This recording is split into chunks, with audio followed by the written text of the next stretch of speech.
Welcome to mathematical deep thoughts. आज हम ये वाला क्वेश्चन डिस्कस करेंगे। तो देखिए, प्रॉब्लम में क्या बोला है। प्रॉब्लम में आपको बोला है कि if such that R star मतलब क्या होता है, रियल नंबर का set, non zero real number का सेट बेसिकली। तो R is a non constant differentiable function that is satisfying this condition. And condition में ऑफ कोर्स यहाँ पे ऐड कर लीजिए कि ये x not equal to zero and one. Zero इसीलिए नहीं है क्योंकि फंक्शन वरना डिफाइन होगी नहीं, और वन इसीलिए नहीं है क्योंकि बोथ साइड बहुत ट्रिवियल है। वन अगर रखेंगे तो बोथ साइड जीरो है, वैसे वन अलाउड हो सकता था। एनीवे, आप इस क्वेश्चन को ट्राई करिए वीडियो को पॉज करके 3 to 4 मिनट्स, देन हम इसका सोल्यूशन डिस्कस करते हैं। आई होप आपने ट्राई करा होगा। अब देखिए इसको कैसे सोचना है। तो कुछ चीज़ें आपको रिकॉल करवा देता हूँ जो कि होती है फंडामेंटल थ्योरम ऑफ कैलकुलस। एक तो है फंडामेंटल थ्योरम ऑफ कैलकुलस।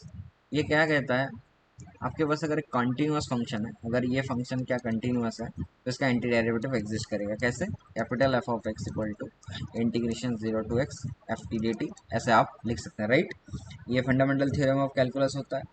हम इसका यूज़ करेंगे। और इसका डिफरेंशिएशन कैसा होता है, इसका डिफरेंशिएशन कैसे होता है, लेबनिज रूल से होता है। लेबनिज रूल से होता है। तो अगर हम इन जनरल लेबनिज रूल की बात करें तो वो डिफरेंशिएशन आप कैसे करते हैं। जैसे एक सिंपल सी एग्जांपल अगर दे दूँ, suppose D D x of आपका यहाँ पे फंक्शन है फाई ऑफ एक्स, तो यहाँ पे सपोज साइन ऑफ एक्स और एफ टी डी टी है। कैसे डिफरेंशिएट करेंगे इसको, पहले आपको क्या करना है कि अपर लिमिट का डिफरेंशिएट करना है और वो अपर लिमिट को फंक्शन में डाल देना है।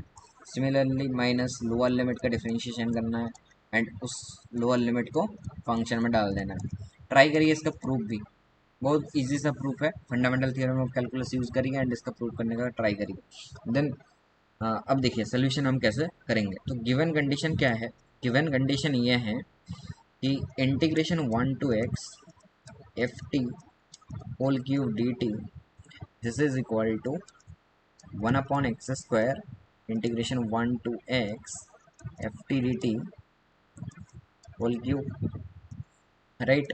कैसे लिख सकते हैं इसको, x square integration one to x f t whole cube d t, this is equals to integration one to x f t d t it's का होल क्यूब। अब देखिए हम दोनों साइड डिफरेंशिएशन करेंगे। तो डिफरेंशिएशन जब करेंगे तो फर्स्ट फंक्शन का डेरिवेटिव होगा, ये दोनों एक्स का फंक्शन है तो हम प्रोडक्ट रूल यूज़ कर रहे हैं, तो एक्स स्क्वायर का डेरिवेटिव टू एक्स और ये चीज़ एज इट इज़ आ जाएगी, correct. Plus x square into इस फंक्शन का डेरिवेटिव, इस फंक्शन का डेरिवेटिव क्या होगा, पहले एक्स का डेरिवेटिव देन फंक्शन में एक्स डाल दीजिए, तो ये एफ क्यूब एक्स हो गया, माइनस लोअर लिमिट का डिफरेंशिएशन ज़ीरो इंटू फंक्शन में वो फंक्शन डाल दीजिए, तो any way it will be zero. तो सो इक्वल्स टू, ये भी एक्स का फंक्शन है, इसका फंक्शन कैसे निकालेंगे, चेन रूल करिए। ये इसका बेस फंक्शन क्या है, एक्स क्यूब, तो उसका डिफरेंशिएशन क्या होगा, three into integration one to x f t d t इसका स्क्वायर।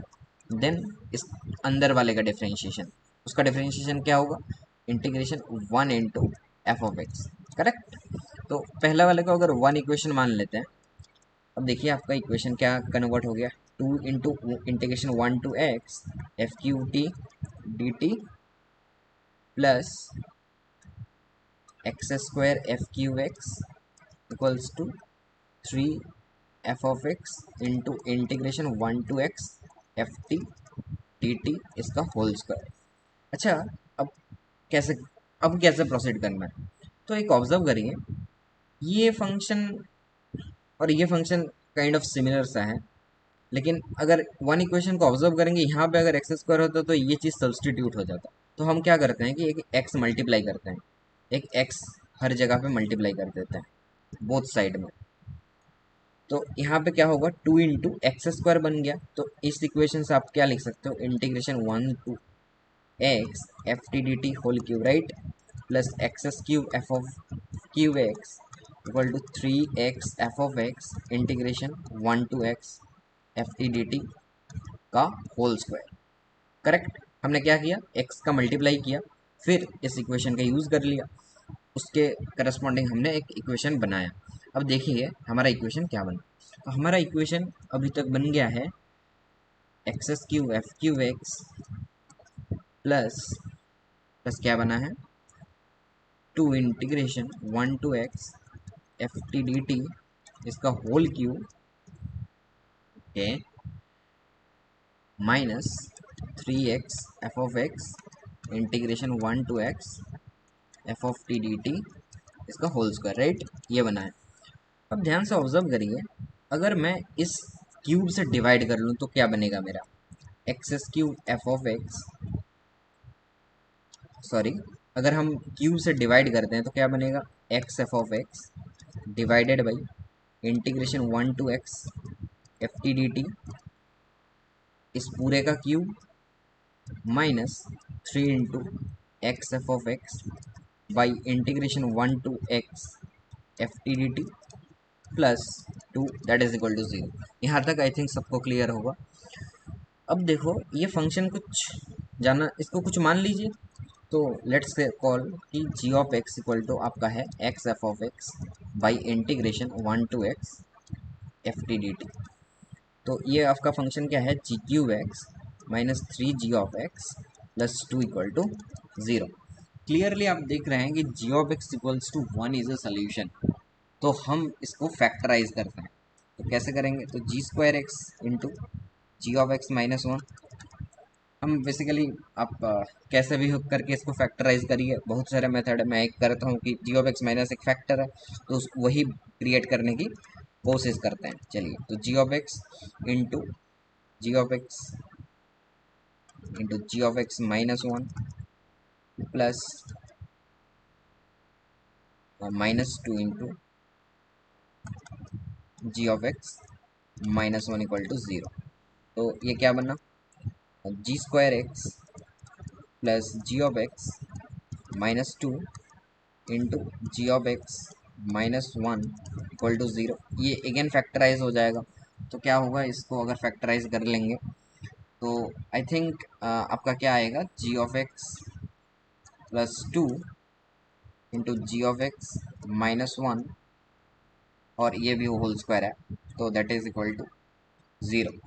सो इसको सॉल्व करने के बाद आप कह सकते हैं कि your g of x is equal to -2 और 1। दो पॉसिबिलिटी है, राइट। तो जी ऑफ एक्स क्या था, अब पुट करते हैं। तो सपोज केस वन आपका क्या है कि g of x equal to 1 है। इसका मतलब क्या है कि आपका x f of x equal to 1 into integration 1 to x g of x, sorry, f t d t है, राइट। सो अब इसका अगर डिफ्रेंशिएशन करें, क्योंकि आप डिफ्रेंशिएट कर सकते हैं एफ को इसीलिए डिफ्रेंशिएट कर सकते हैं क्योंकि क्वेश्चन में दे रखा है कि डिफ्रेंशिएबल है। तो ये अगर करेंगे डिफ्रेंशिएशन तो x into f dash x plus f of x equal to इसका डिफ्रेंशिएशन हो जाएगा एफ ऑफ एक्स। तो ये तो हो जाएगा। अब देखिए ये सारे कंडीशंस हमने बोल रखा था कि एक्स इक्वल टू 0 के लिए valid, I mean x not equal to 0 के लिए। अब देखिए क्वेश्चन एक बार देखते हैं। क्वेश्चन में हमने बोला था कि एक्स नॉट इक्वल टू 0 है, करेक्ट। तो एक्स अगर नॉट इक्वल टू 0 है तो इसका मतलब एफ डैश एक्स 0 हो जाएगा। इसका मतलब क्या हो गया कि एफ इज़ कॉन्स्टेंट फंक्शन हो गया, एफ इज कांस्टेंट फंक्शन हो गया। अब फिर से क्वेश्चन देखिए, क्वेश्चन में लेकिन बोल रखा है कि ये नॉन कांस्टेंट फंक्शन है। ये कैसा फंक्शन है, ये फंक्शन कैसा है, ये फंक्शन है नॉन कांस्टेंट फंक्शन। इसलिए आप नॉन कांस्टेंट फंक्शन का यूज़ करेंगे इस स्टेटमेंट का। तो यहाँ पे बोल रहे तो हमारा तो कॉन्ट्राडिक्शन आ गया, इसका मतलब F1 नहीं है। तो हमारा सेकंड पॉसिबिलिटी करेक्ट होगा, जो कि होगा g of x equal to -2। और ये कैसा है, g of x equals to -2। So इसका मतलब होगा आपका x f of x equal to -2 into integration 1 to x f t d t. और फिर से सेम प्रोसीजर में डिफ्रेंशिएट कर दीजिए एक बार, तो x f dash x plus f of x this is equals to -2 f of x. तो एफ डैश एक्स क्या आ गया, f dash x x f dash x equals to -3 into f of x, correct. So f dash x f dash x equals to -3 into, so f dash x by f of x equal to -3/x। यहाँ से आप बता सकते हैं कि F of x का value क्या होगा। तो एफ ऑफ एक्स का वैल्यू क्या होगा, 1/x3। ये कैसा आया, कंडीशन आ गया, देखिए f dash x equal to by f of x equal to -3/x। तो अगर आप डी एक्स के दोनों तरफ इंटीग्रेट कर देते हैं ऐसे, तो क्या होगा, ln f of x equals to -3 ln x plus ln c। अब आप देखेंगे कि अगर मैं 1 पुट कर दूं इक्वेशन में, तो क्या होगा कि 0 0, तो c अल्टीमेटली 1 आ जाएगा, मतलब ln c 0 आ जाएगा, करेक्ट। तो पुट x इक्वल टू 1, तो पुट अगर x इक्वल टू 1 है तो सी भी आपका 1 आ जाएगा। आप चेक कर लीजिए इसको। तो एफ ऑफ एक्स अल्टीमेटली क्या आ गया, एफ ऑफ एक्स आपका आ गया 1/x3। क्या ये फंक्शन सारे कंडीशन को सेटिस्फाई कर रहा है, तो ये फंक्शन डिफरेंशिएबल है। Yes, this function is differentiable if x not equal to 0। क्या ये सेटिस्फाई कर रहा है एफ ऑफ 1 इक्वल टू 1, तो कर रहा है, तो बहुत बढ़िया। अब हमें निकालना है ultimately integration 1 to infinity f of x by x d x. तो ये हो गया integration 1 to infinity 1/x⁴ dx। इसको कैसे लिख सकते हैं आप, x⁻⁻4 plus 1 by -4 plus 1 infinity to 1। तो अगर हम 1 रख दें इस पर, तो क्या आंसर आ रहा है, 1/-3, सॉरी 1/3 आ रहा है, राइट। तो this will be your answer 1/3। I hope आपको क्वेश्चन समझ में आया होगा। Thanks for watching.